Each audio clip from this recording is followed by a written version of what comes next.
Hey, welcome back to another episode of Historic Castles of Norfolk. We are on the road today in Edenton, North Carolina. We are at the St. Paul's Churchyard in downtown Edenton. We are going to be talking about one of the oldest stones I've ever done on these videos. This is a governor, a British governor before this was the United States. This was a British colony, and this guy here was the governor of North Carolina colony. We're going to be talking about Charles Eden. On May 18th, 1713, the Queen Anne of England approved Charles Eden to be the next governor of North Carolina.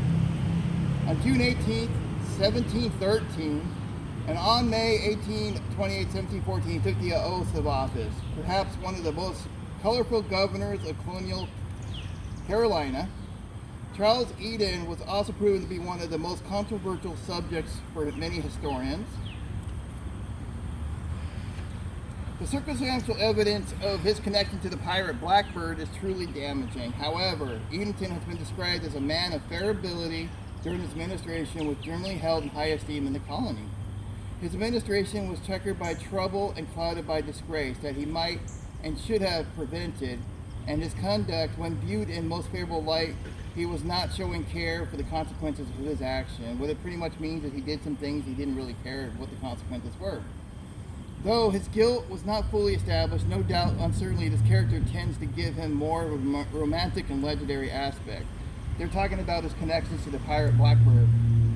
Governor Charles Eden, a representative of the great English family, arrived in North Carolina in early 1740 with full powers of Henry Somerset, the second Duke of Beaufort, who was then Palatine Governor Thomas Pollock, who has been serving as governor since the death of Governor Edward Hyde in 1712.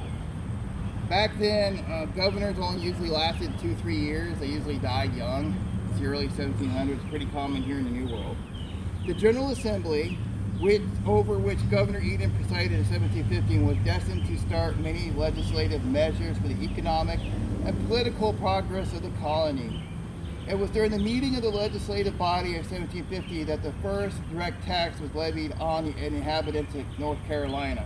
So this gentleman here was the first to establish the first tax in North Carolina. We could thank him for that. Or at least as far as any record in existence today shows. This took the dual form of a poll tax and a land tax. The same in 1750 General Assembly definitely established the Church of England in North Carolina. He was from England. He was part of the Church of England. Church of England did not have a foothold in the Carolinas. He wanted that to change, and that's exactly what he did. He brought the Church of England to North Carolina. During his administration, the colonial legislature also passed what would probably be the first blue laws made in the state. The lawmakers of 1715 hoped to prevent the sins of cursing and swearing, to check drunkenness, and to force Sunday observance and other ways to prove public morality.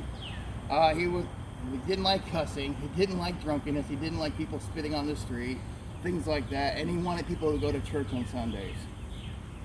From 1715 to 1717, the waters of the Carolina coast became full of pirates who preyed upon ships sailing between the colonies, the West Indies, and England. One of the most noted of these buccaneers was Edward Teach, also known as Blackbeard. Teach was eventually a familiar figure to certain people in the colony, particularly at Bath. Now, Bath, North Carolina, is about 20 miles south here of Edenton. They also have a little bit of a port there as well, where also lived Governor Eden's secretary of the colony, Tobias Knight.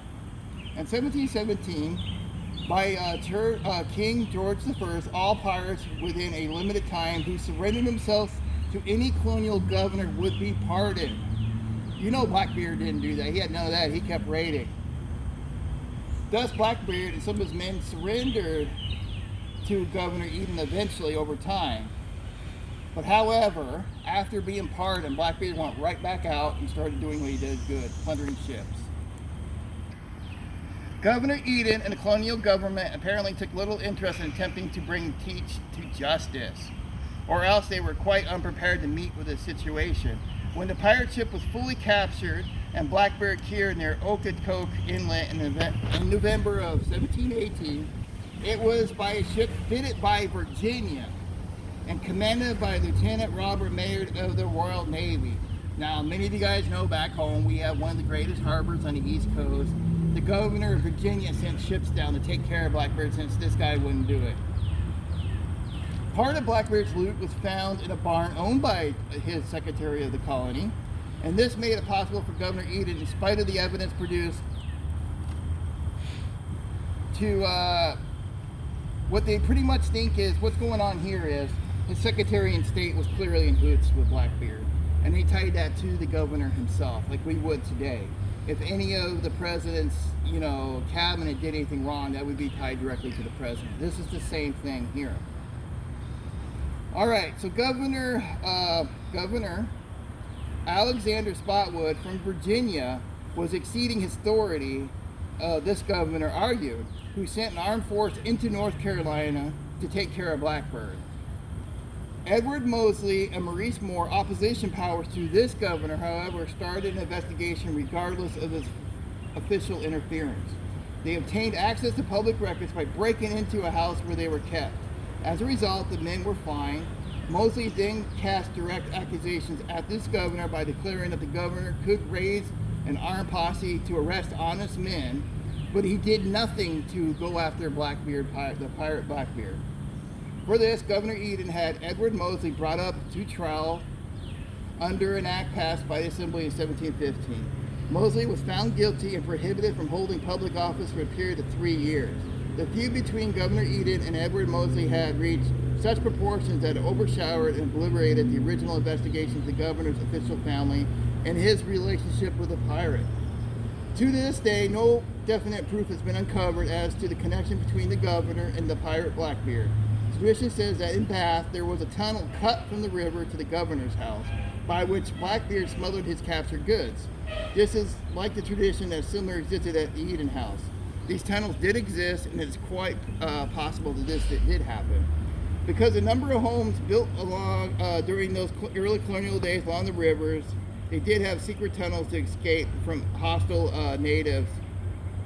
That's pretty common. This area was still pretty.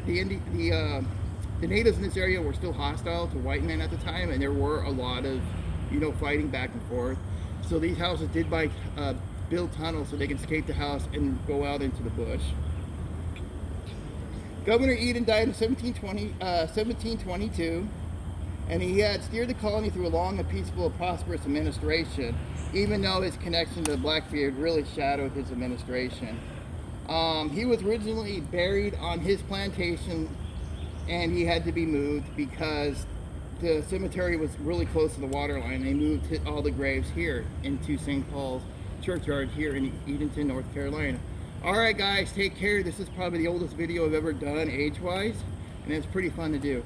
Alright guys, take care and have a great day.